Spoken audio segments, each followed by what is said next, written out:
In today's news, investigators seek witnesses in fatal accident. UN supports BVI's call for resilience in its Caribbean programs. VI strengthens relationship with the Caribbean Development Bank, and SHAN GREER is the BVI's international arbitration new CEO. We have the details of this and much more when 284 News returns.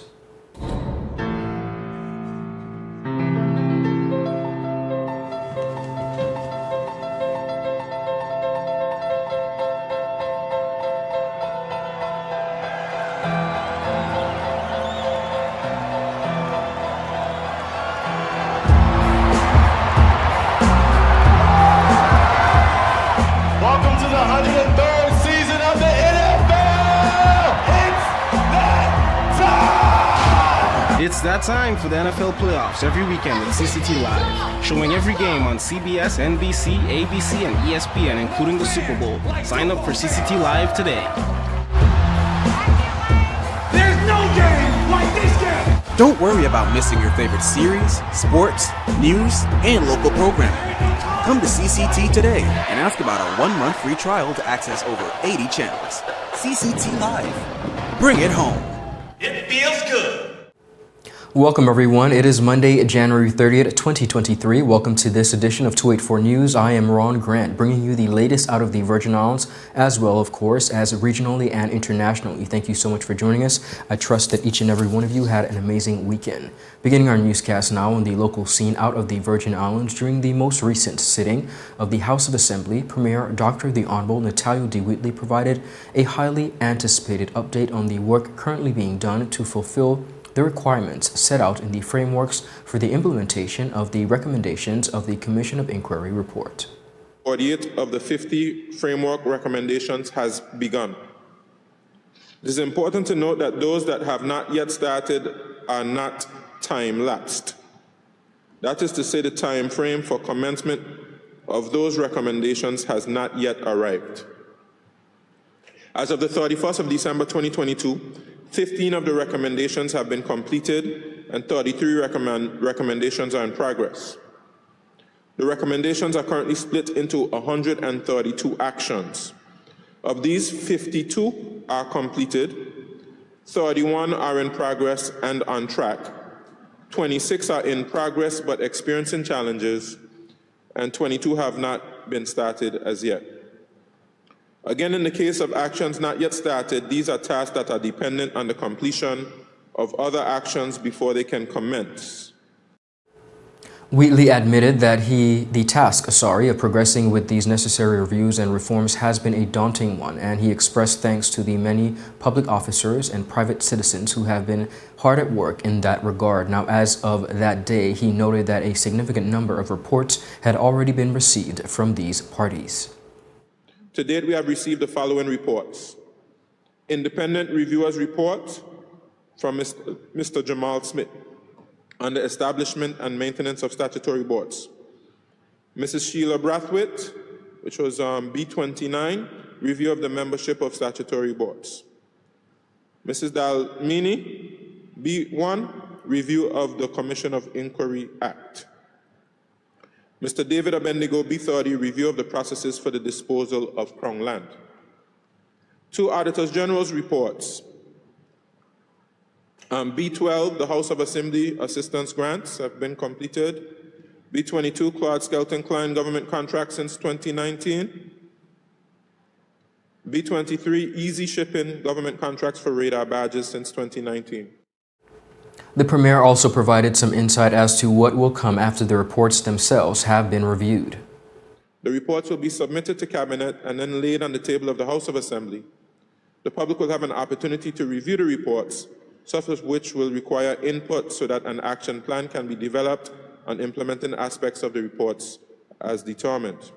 I've already noticed many meaningful recommendations aimed at strengthening good governance and democracy, and look forward to the eventual feedback once the reports are made public. Additionally, the Premier of the Virgin Islands lamented that while significant progress had been made by the unity government, would have liked, they say, to be far more advanced in the process as a result of the unavoidable delays the government has had to readjust a number of timelines. Madam Speaker, the Government of National Unity and I have always been forthwith in admitting that the timelines proposed in the framework were ambitious. We recognize and know the Virgin Islands community agrees that for what is at stake and the benefits that will accrue from strengthening our governance systems and processes, it is necessary and it will be worth it for us to push ourselves a bit harder. And we also recognize that as the work rolls out and emerging issues and unforeseen circumstances arise, we would have to make adjustments. With the delay in commencing the public information and consultation process for the Constitutional Review, as well as some administrative delays, the chair of the Constitutional Review Commission has requested the full 18 months instead of the initial 12 months to complete the process. Another factor that we must take a closer look at is the time frame required for drafting new policies and legislation. Now that, through the ongoing work, Another factor that we must take a closer look at is the time frame required for drafting new policies and legislation. Now that, through the ongoing work, the scope of the legislative component of the reforms is becoming clearer. With a limited number of drafters in the Attorney General's chambers, it will be difficult to address all of the requirements for new policies and legislation within the time frames we initially set. This is something the government will seek to address so that we can get the work done in an acceptable time frame. To stay updated with the progress being made, the Premier urged members of the Virgin Islands public to check out the monthly reports posted to the government website. In addition, he stressed that accomplishing these reforms is not simply about being finished, but instead about reaping benefits along the way. It is important to point out that this is not just a box-ticking exercise. Persons should not think that this is a meaningless exercise and the reports submitted will be shelved. Beyond the reports, reform will be required in a number of areas. New policies and processes are likely to emerge. Our governance structures will be strengthened. Madam Speaker, in terms of our overall progress, work on 48 of the 50 framework recommendations has begun. It is important to note that those that have not yet started are not time-lapsed. That is to say, the time frame for commencement of those recommendations has not yet arrived. As of the 31st of December 2022, 15 of the recommendations have been completed and 33 recommendations are in progress.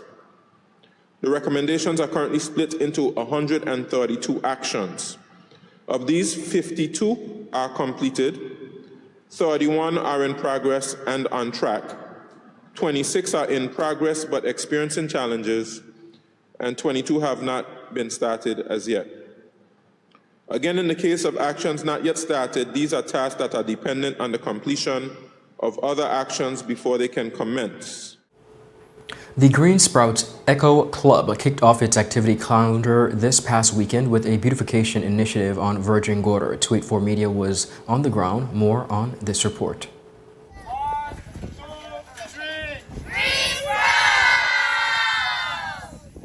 On Saturday, January 28th, the Green Sprouts Eco Club was out bright and early on the island of Virgin Gorda to take on the club's first activity for the year, a beautification session focused on planters along the wall of the recreation ground. 284 Media caught up with Deputy Program Director for Green Sprouts Eco Club, Mr. Janai Call, on site on that day. So I'm here with my Program Director, Ms. Jolie Swartz, coordinating the entire activity here today. We have just over 20 students. We have our Honorable Shireen Flax Charles here with us today. We have the Lions Club of Virgin Gorda as well. And it's just all about coming together and getting things done and inspiring the youths to continue on sustainable practices. We just wanted to keep creating activities and different ways that kids can get involved in the community and also get involved in sustainable practices. So that's the whole mission behind creating Green Sprouts and continuing along with our mission. Also on site at the activity was at-large Representative Shireen Flax Charles, who shared some insight into what the volunteers hoped to achieve through this initiative. They take people out into the community, specifically our young people, school-age children, both in the primary and the secondary schools, teach them about planting, about beautification, and so they're honoring their community hours, and we believe that by beautifying, it will give them a better understanding of what it means to keep our islands clean. And so later on we hope to refresh this mural, but for now we're just walking and getting the planters cleaned, putting in some additional plants. And as you know, this is the road on the way to the world famous bats. And so Green Sprouts, which is headed up by Miss Julie Schwartz and Mr. Janai Call, we decided to get together and make this a community project this morning. Charles further explained that moving forward, she hopes to roll out a maintenance plan in collaboration with the Green Sprouts Eco Club, granting them responsibility for the upkeep of such areas after beautification is complete. As the Green Sprouts continue in their good work across Virgin Gorda, they are urging members of the public to join them in that pursuit. Does anybody want to reach out to the Green Sports Eco Club to host any activities or just any way that you can get involved in making things happen in the Green Sports world? Contact our program director, Julie Swartz. Our email is greensportsecoclub@gmail.com, and your telephone number, Miss Julie? 340-7996. You can phone or WhatsApp. We look forward to your support. Thank you. For 284 News, I am Jacques Wooding. The H. Lavey Stout Community College now has a multi-purpose court that will assist with the college's goal of diversifying the number of extracurricular activities that can be hosted at its Parakeeta Bay facility. Our Kamal Haynes has the story. An official ceremony was held at the main campus recently to launch the opening of the multi-purpose court, which will also see a return of a basketball team at the college. The president of HLSCC, Dr. Richard Georges, said the initiative is in line with their mandate of enhancing the students' experience while at the college through providing outlets for extracurricular activities. The college is in the first year of a new strategic plan, and one of the things that we're taking seriously is the student experience. And it is one thing, yes, to be focused on what students do in the classroom, but one of the reasons why we actually developed and staffed the Student Life Office and gave Mr. Smith a mandate to focus on sports and recreation is that the student is a multiversal being, right? You're not just someone who sits in a classroom and studies, not someone who sits exams only. And what is it about the college that can be enriched by enriching the experience that a student has? And it can't just be that there's dominoes in the cafeteria and old talk in the student lounge. That can't be all that we have to offer at HLSCC. A brief history was provided on the behind-the-scene works that went into the project by Director of Student Life, Miss Deborah Hodge. She said the project is one that has been a long time coming and was made possible through a generous $30,000 donation by non-profit foundation Unite BVI. Mr. Smith then approached President Georges, and Dr. Georges smiled. Of course, when I heard he smiled, I'm thinking, well, I know where we can get that money from. Instead, it was a good smile. And Dr. Georges had informed us that we had just received a $30,000 donation from Unite BVI. President Georges said, can we try again to see if we could get the quote just a tad bit lower, at least about $30,000, which was the amount that we had, that we knew we could have paid at the time. We then went back again to Mr. Anderson. By now he was a good friend, and we felt comfortable begging. And I said to him, you have to work something out for us. The final quote, believe it or not, was under $30,000. All the quotes were marked out on the surface, and they were just waiting to ship it. Prior to securing the materials for the multi-purpose court, Director Hodge said an attempt was made to have the court done through local means.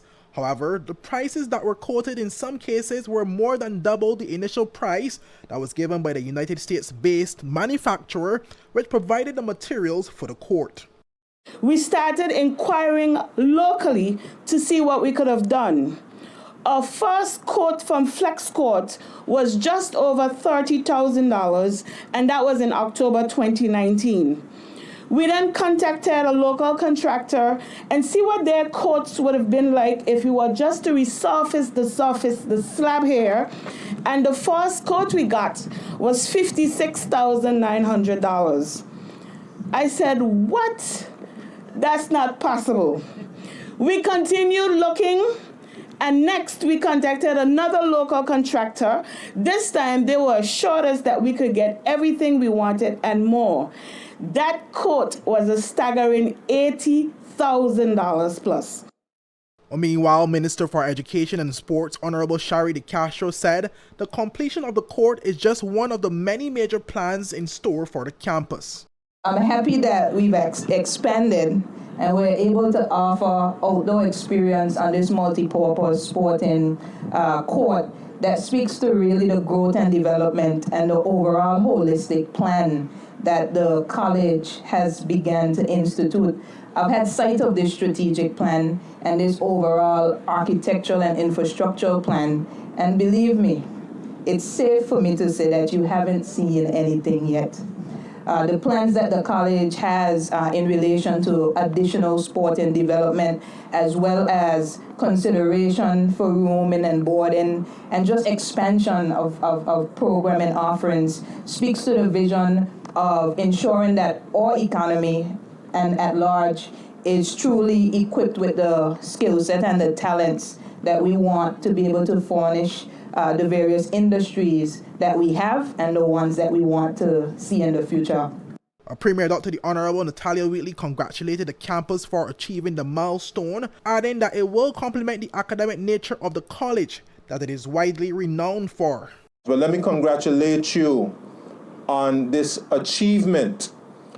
And I think this is furtherance of the vision and the dream that established this institution, and that we can have a tertiary institution that can help students not only meet their academic ambitions, but to be that well-rounded individual that we believe in here at H. Lavity Stout Community College, and we believe in our education system generally. Reporting for 284 News, I am Kamal Haynes. Thank you, Kamal, for that report, and congratulations to the faculty and staff as well as students of the H. Lavity Stout Community College on the, of course, official launch of this magnificent facility. Viewers, when we return, we have more local news. We'll be right back after a quick commercial break.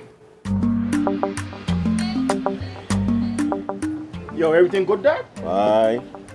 This thing got me one way, Daddy. What do you mean? Ever since I hook up with this thing, can't eat, I can't sleep. This is the first thing I touch it when I reach home. What you really?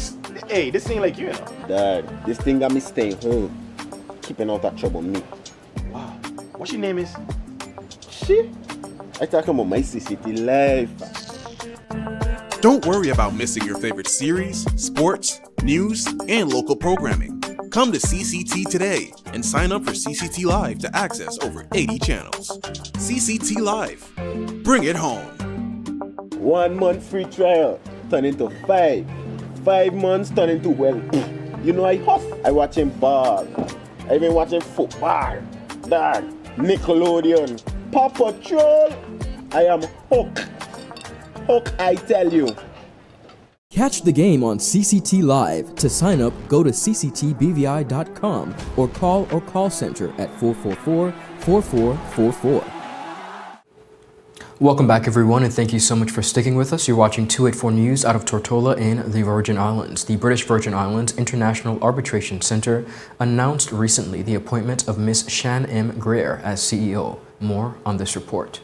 The British Virgin Islands International Arbitration Center announced the appointment of Ms. SHAN M. GREER as CEO. As the new CEO, Ms. GREER will be responsible for the overall growth, management, and operations of the institution, as well as being the head of the Secretariat of the BVI IAC. In this dual capacity, she replaces previous CEO Francos Lascelles, who served from the founding of the BVI IAC, and Hannah Dumal, who served as registrar from January 2021. Ms. GREER has a distinguished career in private practice in the Caribbean, Europe, and North America as an arbitrator, educator, dispute board member, mediator, and counsel on a wide range of complex and high-value transactional and commercial disputes in the construction, infrastructure, energy, banking, and finance, hotel and property development, oil and gas, telecommunications, and water sectors. Ms. GREER is well known in the Caribbean as a strong advocate for the development of arbitration practices, policies, and initiatives, and for her involvement in the training of legal and arbitration professionals. Up until her recent appointment, SHAN GREER was the president of the BVI IAC Arbitration Committee. Her replacement will be announced shortly. Speaking on behalf of the board of the BVI IAC, John Beachy, CBE, said the board had been enthusiastic and its unanimous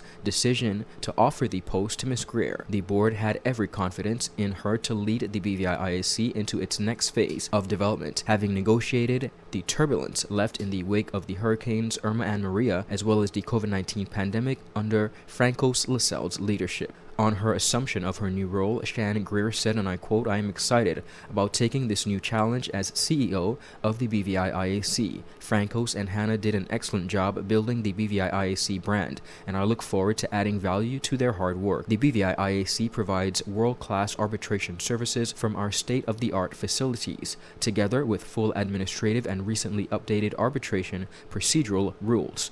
BVI is also a signatory to the New York Convention and has adopted the Unicral Model Law, which means parties choosing BVI as their seat will benefit from its quality, legal framework, and stable political environment. Certainly, there is a lot to be excited about in the BVI." Ms. GREER also highlighted that while the BVI IAC's facilities and rules in and of themselves weigh highly in its favor, I appreciate an institution is only as strong as its people. Rest assured, the center's staff and the local arbitration and legal community are more than capable of meeting the international standards. Under Ms. GREER's leadership, in the next few months, the BVI IAC will launch new services and initiatives designed to meet the demands of its key markets and firmly establish the center's place as the leading arbitration center institution in the Caribbean.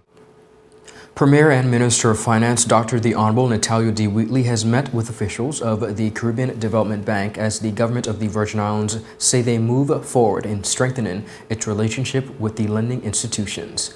Premier and Minister of Finance Dr. the Honorable Natalia D. Wheatley was met with officials of the Caribbean Development Bank as the government of the Virgin Islands moves to strengthen its relationship with the lending institution.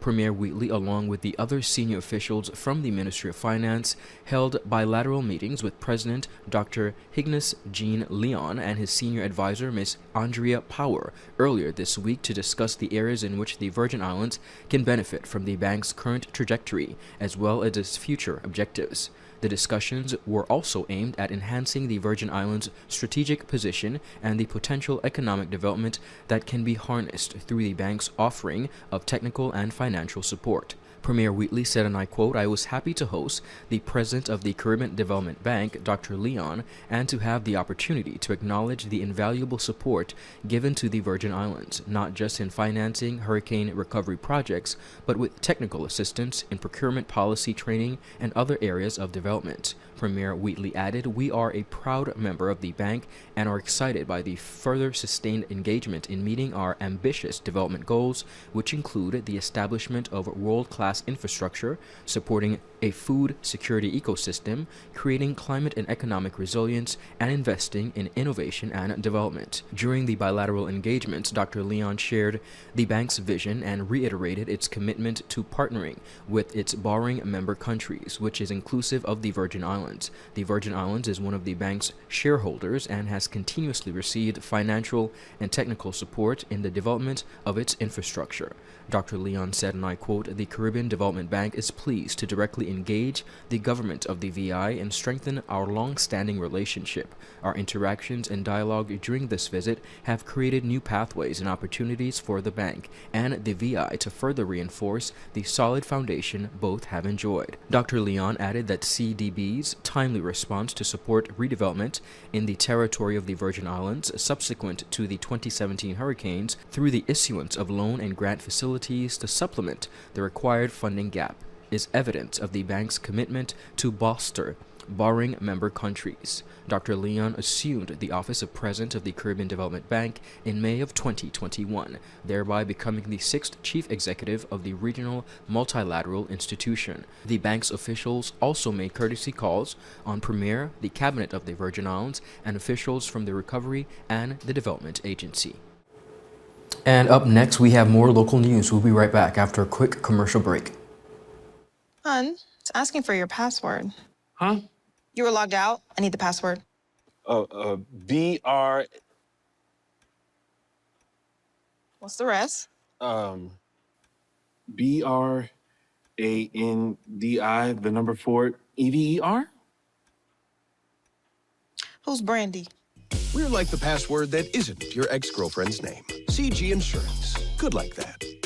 I should have changed it. You should have. You're right. Welcome back, everyone. Closing out our newscast, police are asking persons who were at the scene or provided care to the victim of the fatal accident on Fort Hill to kindly come forward and assist with the investigation. Investigations indicate that while descending Fort Hill, a scooter rider collided with a vehicle traveling in the opposite direction on the evening of Thursday, 19th January. The rider, Vincent Huggins, 19 of Hodges Creek, received fatal injuries and was pronounced dead upon arrival at the Dr. D. Orlando Smith Hospital. Officers of the Road Policing Unit are seeking information from the persons who either witnessed the accident or rendered any type of medical assistance at the scene. The information provided, they say, once more, will be kept in the strictest of confidence for the investigation. The United Nations has welcomed the British Virgin Islands' recommendation of resilience feature in all UN programs implemented in the Barbados and the Eastern Caribbean, which are aimed at accelerating sustainable development. More on this report. The United Nations has welcomed the British Virgin Islands' recommendation that resilience feature in all UN programs implemented in Barbados and the Eastern Caribbean, which are aimed at accelerating sustainable development. The recommendations was made at the recent inaugural Joint Steering Committee meeting at the Multi-Country Sustainable Development Corporation framework for Barbados and the Eastern Caribbean.